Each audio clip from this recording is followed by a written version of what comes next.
Okay, so get this. Donald Trump on Fox News, right? He's going on about the good old days. And who does he bring up? Howard Stern. Howard Stern. Really? Yeah, the shock jock. Turns out they go way back. But, and here's the real kicker, Trump uses this trip down memory lane to throw Stern under the bus. Says he's gone woke and his ratings have tanked. Wow. Yeah, it's wild, right? So we're going to unpack this whole thing today. We've got this article by, let me see, Matt Wilstein, published just yesterday, so it's fresh. Think we can handle a deep dive into this? Absolutely. Let's do it. Okay, so Wilstein, he lays out how Trump's just casually chatting on Fox News and bam, drops this bomb about Stern, blames wokeism for supposedly ruining his show. But, and here's where it gets really interesting, Trump starts talking about being on Stern's show back in the day. Right. And not in like, that was so cringe kind of way. More like he's actually looking back fondly on those times. Yeah. Makes his current attack even more bizarre.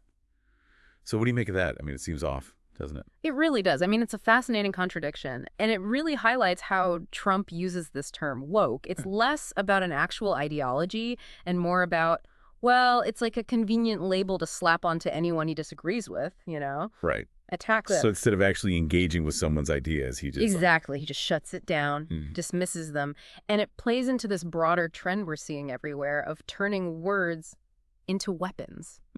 I mean, woke used to be about social awareness, right? Being switched on to injustice and wanting to make things better. Yeah. But now, it's almost always used sarcastically, dismissively, to shut down any opinion someone doesn't like. It's true. You hear it everywhere. Yeah. And it's lost all meaning. Exactly. But, okay, back to Stern. The article, it also mentions that we can't even be sure about these tanking ratings. Apparently, after Stern went to SiriusXM, those numbers, poof, gone, private. Right. So is Trump just, making stuff up? It's definitely possible. I mean, we don't have access to Stern's private ratings data. It's hard to verify Trump's claim. And that's another layer to this, isn't it? This lack of transparency makes it even easier for someone like Trump to just make these sweeping pronouncements without any real evidence. It's true. This whole situation is just a mess.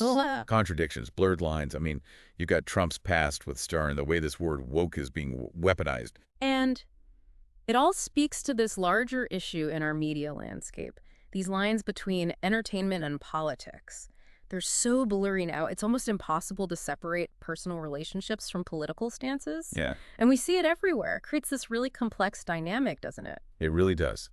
So where does this leave us? Yeah. What are we supposed to take away from all of this? Well, I think it shows us just how loaded a simple word can become. I mean, we're talking about woke today, but there are others. Right. And they're used as tools for division, for dismissal.